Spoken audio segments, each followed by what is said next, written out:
punishment in the Congo Free State under Leopold II. During the 19th century, the dreadful atrocities that occurred in the Congo Free State are often equated with the Holocaust, with King Leopold II of Belgium frequently compared to Adolf Hitler. From 1885 until 1908, Leopold II personally ruled over the Congo, a vast region in sub-Saharan Africa that was still largely uncharted, as only the coastal zones had been seized by other European nations.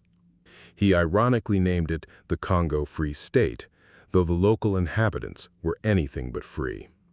To obtain possession of the Congo in 1879, the king sent Henry Morton Stanley to examine the Congo River basin. Stanley, a journalist and explorer, recognized the great financial potential of Africa just as the king did.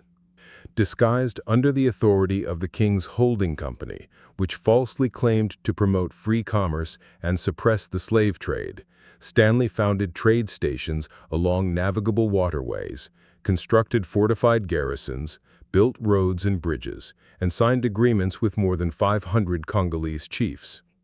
In return for marking unfamiliar papers, these chiefs unintentionally accepted the flag of the Congo Association and were given only cheap ornaments, sacks of salt, and scraps of cloth. Leopold found the perfect diplomatic moment to secure the Congo during the Berlin Conference of 1885 to 1885. By that time, explorers from different powers were racing into Africa to claim enormous tracts of land for their governments, a frenzy known as the Scramble for Africa. This process was dividing the continent among the leading powers. With crafty and deceitful diplomacy, Leopold acquired the Congo River basin for himself and renamed the region the Congo Free State. He now became the absolute ruler of a territory nearly 80 times bigger than Belgium.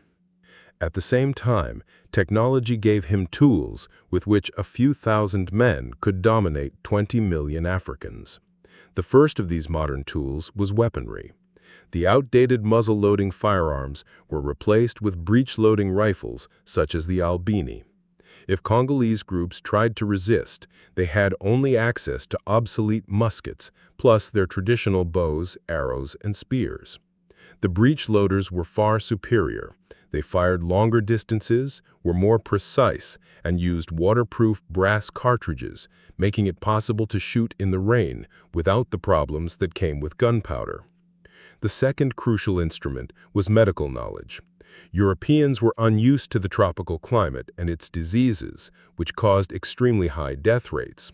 By the turn of the century, however, quinine was discovered to be an effective safeguard against malaria. Illnesses like malaria and hematuria were better understood, and progress was made in treating yellow fever and other diseases. As a result, European mortality decreased considerably. The third instrument was the paddle steamboat.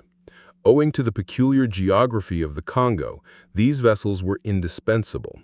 They enabled quicker voyages from Europe to Africa, and fixed travel schedules could now be followed. The boats delivered waves of Leopold representatives deeper into the continent. Although Leopold had used the activities of Arab slave traders as justification for entering the Congo, he ignored that slavery had already been outlawed by the end of the 19th century. Around the same time, John Boyd Dunlop's invention of inflatable rubber bicycle tires in 1887 and the growth of the automobile industry caused an enormous global demand for rubber. This rubber boom became a blessing for Leopold, who had amassed massive debts from his Congo ventures and needed the colony to yield profits. Since rubber could be tapped more easily from trees than vines, production was sped up and profits increased. To guarantee maximum collection, Leopold enforced a brutal labor system that essentially enslaved the population. Critics later called this policy the Red Rubber System, a reference to the African blood spilled. Methods included seizing food and cattle, raiding villages, and taking women and children hostage. If a chief provided the required rubber quota, then women and children would be returned in exchange for goats or livestock. If a man declined to work, his wife could be executed. If an entire settlement resisted, detachments of force publique soldiers were dispatched to destroy the village and murder those who did not flee. Workers were forced to gather rubber under appalling conditions. The agents Leopold had sent employed slave labor to ensure quotas were met. In 1885, Leopold officially united his agents and mercenaries under the title of the Force Publique, a colonial army tasked with enforcing order in the Congo Free State. These men, armed with advanced weapons, also carried the shikot, a whip crafted from hippopotamus hide, which they used to flog locals for any supposed offense or simply for amusement. As if whippings and kidnappings were not enough, soldiers of the Force Publique also cut off the right hands of Congolese people who failed to meet quotas or refused labor. Some lived through these mutilations, but many succumbed, especially when infections like gangrene set in. Ammunition, being imported and expensive, had to be accounted for. Thus, soldiers were required to present a severed hand for every bullet fired to prove it wasn't wasted. This gruesome system drove them to harvest hands, sometimes instead of rubber, turning them into a ghastly currency. In some cases, soldiers brought extra hands to shorten their service periods. The practice only fueled further needless butchery.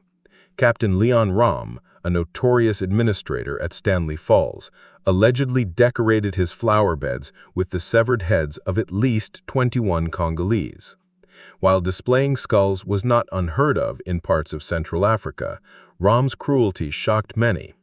Other accounts tell of Force Publique troops binding 10 villagers into a fishing net, weighing it down with stones, and drowning them in a river. It was said that Leopold disliked the practice of amputating hands, not because of morality, but because he needed his workers. He reportedly declared, "Cut off everything else, but not the hands. The only thing I need in the Congo are hands."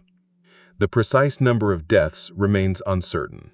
The catastrophe was driven by massacres, famine, overwork, disease, and a plunging birth rate.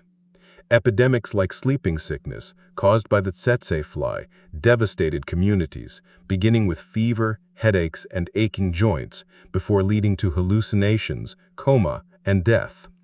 Europeans also introduced smallpox and venereal diseases.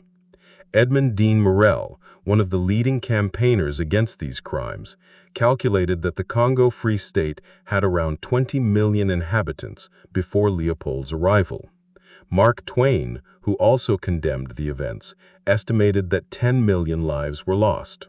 Roughly half the population disappeared during Leopold's regime. While the exact death toll is impossible to know, it is clear that millions perished, making the Congo Free State one of history's most shocking tragedies.